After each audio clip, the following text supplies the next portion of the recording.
Hello everyone, welcome back to ASR class. तो आज हम इसमें डिस्कस करेंगे पुष्पीय पादपों में लैंगिक जनन। इससे पहले वाली वीडियो में हम डिस्कस कर चुके हैं एसेक्सुअल रिप्रोडक्शन, अलैंगिक जनन, और आज हम इसमें डिस्कस करेंगे लैंगिक जनन। और किसके अंदर पढ़ेंगे? पुष्प के अंदर। फिर पढ़ेंगे मानव के अंदर लैंगिक जनन। तो ये दो टॉपिक हैं और दोनों के दोनों ही इंपॉर्टेंट हैं एग्जाम की दृष्टि से, ठीक है। और ये तो हर बार पूछा ही जाता है। चलो, तो इसमें देखो, पुष्पीय पादपों में लैंगिक जनन। तो पुष्प क्या होता है भाई? पुष्प में कई सारे पार्ट्स होते हैं। कौन कौन से होते हैं? बाह्य दल, दल, पुंकेसर और एवं स्त्री कैंसर। अब आपको कैसे पता चलेगा कि ये कहाँ पे होते हैं, किसे कहते हैं? हम पहले डायग्राम बना लेते हैं, उससे समझाएंगे। देखो, सबसे पहले हम क्या करेंगे, इसमें एक डायग्राम बनाएंगे। और यहाँ पे सबसे पहले देखो, ऐसी संरचना बनाओ एक, ये इतनी बना दी। और फिर यहाँ पे एक पार्ट्स होता है, हम इनके नाम बाद में बताएंगे, पहले इन्हें बनाओ। ये इतना हुआ। तो ये जो हमने बीच वाला पार्ट बनाया, ये हमने कौन सा पार्ट बनाया? स्त्री केसर, ठीक है। और इसी में तीन पार्ट्स होते हैं, एक तो इसका ऊपर वाला पार्ट, एक मिडिल पार्ट और एक नीचे वाला पार्ट, ठीक है। अब हम बनाएंगे इसमें पुंकेसर, ठीक है। तो पुंकेसर की हम संरचना, एक पुंकेसर की संरचना बना देंगे यहाँ पे ऐसे करके,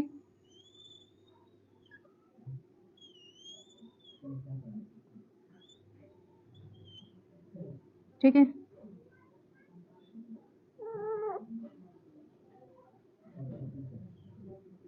चलो, एक और बना दो यहाँ पे। ये जो हमने पार्ट्स बना रहे हैं, क्या बना रहे हैं हम? पुंकेसर। ऐसे ही इधर बना देंगे।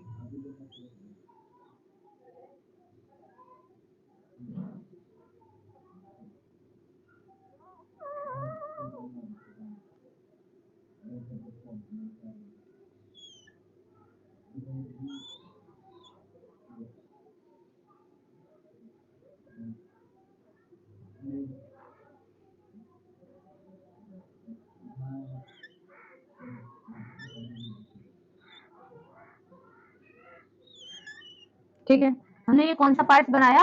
ये वाला पार्ट बना दिया पुंकेसर, ठीक है। तो इसमें यहाँ पे क्या लगे हुए हैं? इस प्रकार की संरचना है, जिन्हें हम क्या कहते हैं?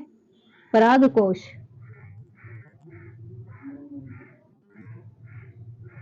देखो भाई, इतना बन गया ये हमारा। अब हम इसमें कैसे करेंगे? नीचे वाला पार्ट बना देंगे, ठीक है। अब देखो, अब इसका नीचे वाला पार्ट बना देंगे यहाँ से ऐसे करके, ये जो ग्रीन कलर का होता है, ऐसे बना दिया भाई हमने यहाँ पे। फिर हम क्या करेंगे, इसमें यहाँ से इसके लीव्स निकाल देंगे।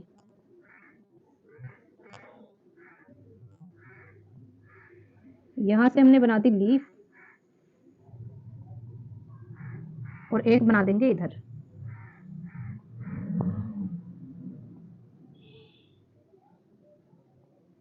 ठीक है भाई।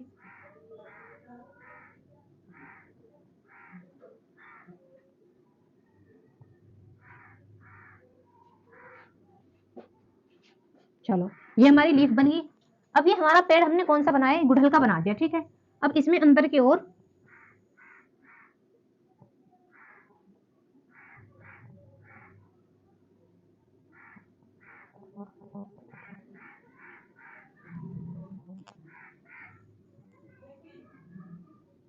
ठीक है, यहाँ से ऐसे करके यहाँ पे बना देंगे।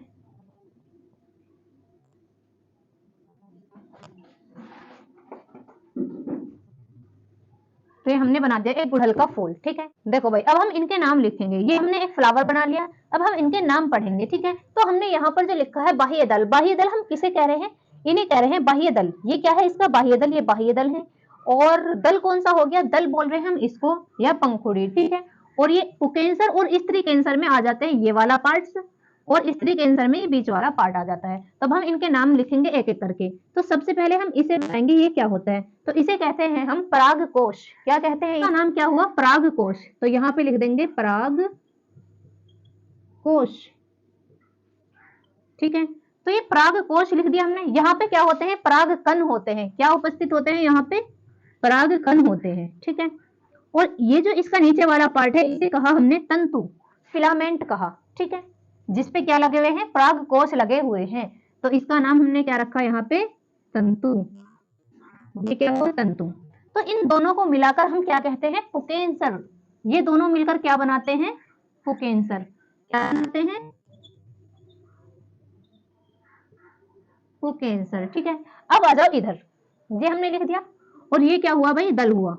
ये हमने क्या बताया था? ये हुआ दल, और इन्हें क्या कहेंगे हम? बाह्य दल। यहाँ पे क्या हो जाएगा? बाह्य दल। ये क्या हो जाएगा? बाह्य दल। बाह्य दल। अब देखो इधर, इधर इसका नाम क्या रखेंगे? ये तो हुआ परागकोश, ये तो हुए पुकेंसर। ठीक है, और ये क्या है? यहाँ पे स्त्री केसर का पार्ट है, तो इसका नाम हमने रखा यहाँ पे वर्तिकाग्र। क्या नाम है इसका? वर्तिकाग्र। वर्तिकाग्र। और इससे नीचे वाला जो पार्ट है इसे हम कहेंगे वर्तिका। ठीक है, और ये जो नीचे वाला पार्ट है इसे कहेंगे अंडाशय। तो ये वाला पार्ट क्या हुआ इसका? वर्तिका। वर्तिका। देखो भाई, और ये वाला पार्ट क्या हुआ इसका? नीचे वाला अंडाशय। अंडाशय। और ये तीनों मिलकर क्या बनाते हैं? स्त्री केसर। ये क्या बनाते हैं तीनों मिलकर? स्त्री केसर। तो हम यहां पे लिख देंगे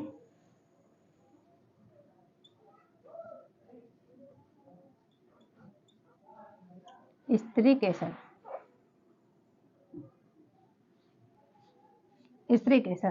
तो ये हमने क्या पढ़ा भाई? एक पुष्प के अनुदैर्घ्य काट पढ़ ली हमने। ठीक है, ये क्या है? पुष्पीय पादपों में लैंगिक जनन। तो हम इसमें क्या पढ़ रहे हैं? लैंगिक जनन पढ़ रहे हैं। तो ये जो हमारे पास पुष्प है, ये कौन सा पुष्प है? इसमें दोनों चीज है, मादा जनन अंग भी और नर जनन अंग भी, दोनों स्थित है इसमें। ठीक है, तो यहाँ पे देखो पुष्पीय पादपों में लैंगिक जनन का मुख्य भाग क्या हो गया? पुष्प हो गया। तो मुख्य भाग क्या है भाई? हमारे पास पुष्प ही है लैंगिक जनन का। अब दूसरा क्या है इसमें? पुष्प के विभिन्न भाग। हमने बता दी पुष्प में जो अलग अलग भाग होते हैं, हमने उनके नाम दिखा दिए यहाँ पे। तो ये क्या है? यहाँ पे बाह्य दल है, ये दल हुआ, ये तंतु हुआ, और ये क्या हुआ? परागकोश। तंतु और परागकोश मिलकर क्या बनाते हैं? पुकेंसर बनाते हैं। और वर्तिकाग्र, वर्तिका और अंडाशय मिलकर क्या बनाते हैं?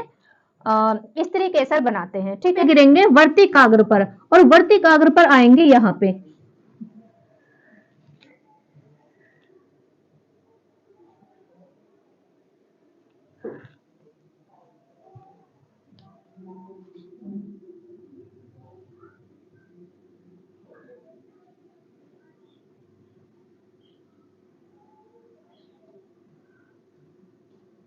देखो भाई, हमने बना ली है पुष्प की संरचना। तो इसमें पुष्प पादपों में हम पढ़ रहे थे लैंगिक जनन। तो पुष्प में ही क्या होते हैं? दोनों जनन अंग होते हैं, नर जनन अंग भी और मादा जनन अंग भी। ठीक है, तो हम यहाँ पे बात कर रहे थे सबसे पहले पुकेंसर की। तो पुकेंसर क्या होता है? पुकेंसर जो होता है पुष्प का नर जनन अंग होता है। ठीक है, क्या होता है? नर जनन अंग होता है। और एक पुष्प के अंदर कई सारे क्या होते हैं? पुकेंसर होते हैं। अगर हम इस वाले पुष्प की बात करें तो इसमें कितने पुकेंसर हैं भाई? देखो 1 2 3, इसमें 3 पुकेंसर हैं। ठीक है, तो पुकेंसर के अंदर क्या क्या होता है? परागकोश होता है और तंतु होता है। जो परागकोश होता है इसमें क्या होते हैं? कई सारे युग्मकों का निर्माण होता है। ठीक है, और ये जो युग्मक हैं ये कहाँ पे लगे होते हैं? फिलामेंट के ऊपर, तंतु के ऊपर लगे होते हैं। तो ये तो हुआ पुष्प का नर जनन अंग, इसकी बात कर ली हमने। अब बात करेंगे पुष्प का मादा जनन अंग। ठीक है, तो ये जो बीच वाला पार्ट है ये क्या है? पुष्प का मादा जनन अंग है। तो इसमें भी कई सारे पार्ट्स होते हैं।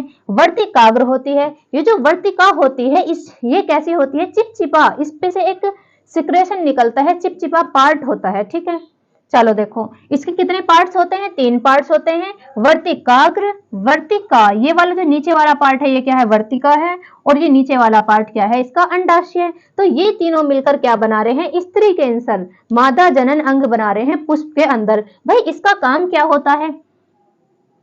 तो ये जो वर्तिकाग्र होती है इस पे एक चिपचिपा पदार्थ होता है। ठीक है, यहाँ पे तो जब परागकोश से परागकण आते हैं हवा से या किसी भी चीज से आके इस पे गिरते हैं, पानी के द्वारा या किसी भी जीव के द्वारा, कीट के द्वारा, जब तो ये जो परागकण होते हैं इस वर्तिकाग्र पर चिपक जाते हैं। ठीक है, और तो यहाँ पे जब परागकोश आए वो कहाँ पे चले जाएंगे? नीचे चले जाएंगे। ये जो उभरा हुआ पार्ट है इसमें चले जाएंगे। और ये क्या होती है? अंड कोशिका होती है। और यहाँ पे अंड कोशिका का निर्माण होता है। तो ये हमने पढ़ लिया इसमें पुष्प का दूसरा पार्ट स्त्री केंसर, ऐसे ही लिख देंगे बना के। जैसे अब हम इसमें बात करेंगे दल की। तो ये दल का काम क्या होता है? ये कलरफुल होता है, ये ग्रीन कलर का, येलो, एंड ऑरेंज, सभी प्रकार का होता है, ठीक है।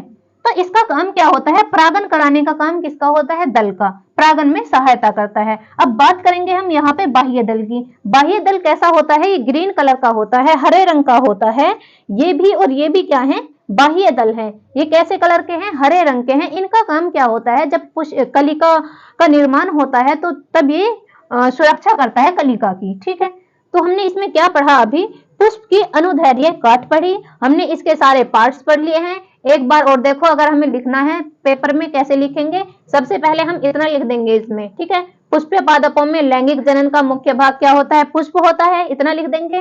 फिर हम पुष्प के भाग लिख देंगे, कौन कौन से होते हैं, बाह्य दल हुआ, फिर दल हुआ, और फिर क्या हुआ, पुकेंसर, और फिर स्त्री कैंसर हुआ, इतना लिख दिया। इतना लिखने के बाद हम लिखेंगे पुकेंसर एवं स्त्री कैंसर पुष्प के नर तथा मादा जनन अंग होते हैं, इतना लिख देंगे, ठीक है। यहाँ पे आ जाओ, सबसे पहले हेडिंग डाल लो पुकेंसर। पुकेंसर में परागकोश और तंतु, ठीक है। परागकोश और तंतु कहां पर होते हैं, परागकोश के अंदर क्या होता है, पराग कण का निर्माण होता है या नर युग्मक का निर्माण होता है, ठीक है। हम इतना लिख देंगे, और ये तंतु पर लगे होते हैं।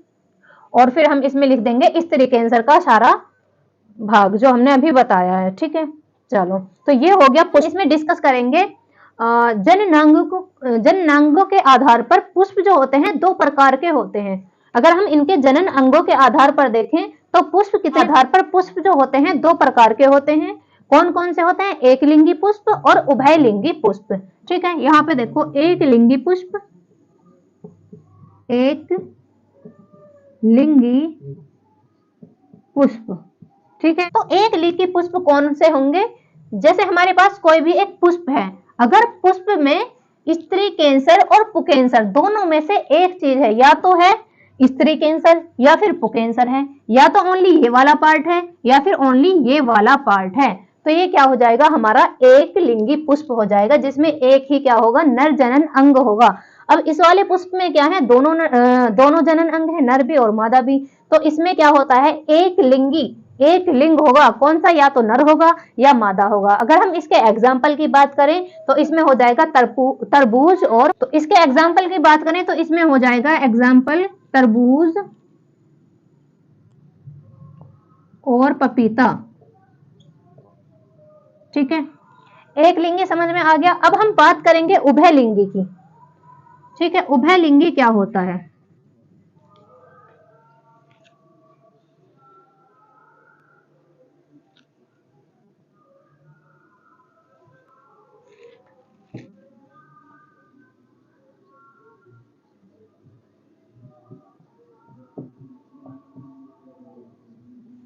ये उभयलिंगी क्या होता है,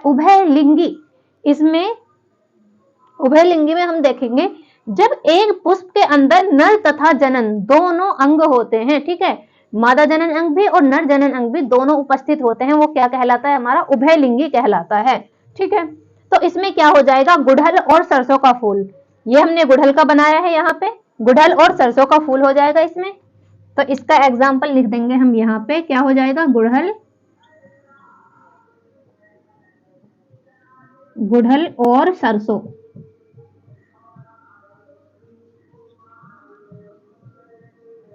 सरसों का फूल, ठीक है। अब हम इसमें एक नेक्स्ट टर्म और है, इसमें परागन, पॉलिनेशन क्या होता है, परागन क्या होता है, तो हम यहाँ पे देखेंगे परागन। तो ये यहाँ पे क्या हो रहा है, जब किसी भी परागकोश में उपस्थित पराग कण जो होते हैं वो हवा, पानी या किसी भी कीट द्वारा पुष्प के वर्तिकाग्र पर पहुंचते हैं, ठीक है, तो उसे हम क्या कहते हैं, परागन कहते हैं। क्या कहते हैं, परागन। तो यहाँ पे क्या हो रहा है, परागन हो रहा है, क्या हो रहा है, परागन। अब ये जो पॉलिनेशन होता है, ये जो परागन होता है, ये भी दो प्रकार का होता है। एक तो होता है स्वपरागन और एक होता है परपरागन। स्वपरागन, देखो भाई, एक क्या हुआ, स्वपरागन, और दूसरा कौन सा हुआ, परपरागन। क्या हुआ, परपरागन। सेल्फ पॉलिनेशन और क्रॉस पॉलिनेशन, ठीक है। अब इस वर्ड को समझो, सेल्फ पॉलिनेशन और परपरागन क्या है, क्रॉस पॉलिनेशन क्या है। देखो, तो देखो इसमें क्या हो जाएगा, जब किसी पुष्प का परागकण, ठीक है, परागकण कहाँ पे होते हैं? यहाँ पे। जब किसी पुष्प का परागकण उसी पुष्प के वर्तिकाग्र पर गिरता है, जाकर गिरता है, तो उसे हम क्या कहते हैं? स्वपरागन। इसमें क्या हो रहा है? स्वपरागन हो रहा है, सेल्फ पॉलिनेशन हो रहा है। ये अपने ही पुष्प से क्या कर रहा है? पॉलिनेशन कर रहा है। ठीक है, तो इसे हमने क्या कहा? सेल्फ पॉलिनेशन कहा, स्वपरागन कहा। अब बात करेंगे परपरागन की। जब किसी पुष्प का जो परागकण होता है, ठीक है, परपरागन मतलब दूसरे पर जाके गिर रहा है। जब किसी पुष्प का परागकण किसी अन्य पुष्प के वर्तिकाग्र पर जाकर गिरता है, तो उसे हम क्या कहते हैं? परपरागण कहते हैं। ठीक है, अब देखो ये हमारे पास एक पुष्प ये हुआ, और हम ले लें कोई दूसरा पुष्प ले लें। चलो यहां पे बना लेते हैं एक। ठीक है, तो ये हमारे दूसरे पुष्प की क्या हुई? वर्तिकाग्र हुई दूसरे पुष्प की। तो यदि इस पुष्प का परागकण इस पुष्प के वर्तिकाग्र पर आकर गिर रहा है, दूसरे पुष्प की वर्तिकाग्र पर जाकर गिर रहा है परागकण, तो इसे हम क्या कहेंगे? परपरागन कहेंगे, क्रॉस पॉलिनेशन कहेंगे। क्योंकि क्या हो रहा है? क्रॉस हो रहा है, ये दूसरे पे जाके गिर रहा है, ना कि अपने फूल के ही वर्तिकाग्र पर। ठीक है, तो ये क्या हो जाएगा? परपरागन हो जाएगा। ठीक है भाई। और ये जो पॉलिनेशन होता है किसके द्वारा होता है? पानी के द्वारा। ये जो हमारे पास परागकण है, या तो बारिश पड़ेगी उसके द्वारा इस पे जाके गिरेगा, या फिर हवा के द्वारा, या इस पे आके कोई कीट आके बैठ गया, उसने इसे हिलाया, फिर यहाँ से या उसके पैरों पर चिपक गया पराग कण। ठीक है, और फिर वो जो कीट है वो इसके वर्तिकाग्र पर जाकर बैठ गया। तो इस प्रकार भी क्या हो रहा है? पॉलिनेशन हो रहा है। तो इस पॉलिनेशन को हम क्या बोल रहे हैं? इस परागन को क्या बोल रहे हैं हम? क्रॉस पॉलिनेशन बोल रहे हैं, परपरागन बोल रहे हैं। ठीक है, तो हमने ये अच्छे से डिस्कस कर लिया है। इसमें पुष्पीय पादपों में लैंगिक जनन बहुत इंपॉर्टेंट है, 4-5 नंबर में पूछा जाता है। ठीक है, तो अब हम नेक्स्ट वीडियो में लेके आएंगे इसमें। ये तो हमने पढ़ा है पुष्प में लैंगिक जनन, और अब हम पढ़ेंगे मानव में लैंगिक जनन। ठीक है, नर जनन अंग भी पढ़ेंगे और मादा जनन अंग भी पढ़ेंगे।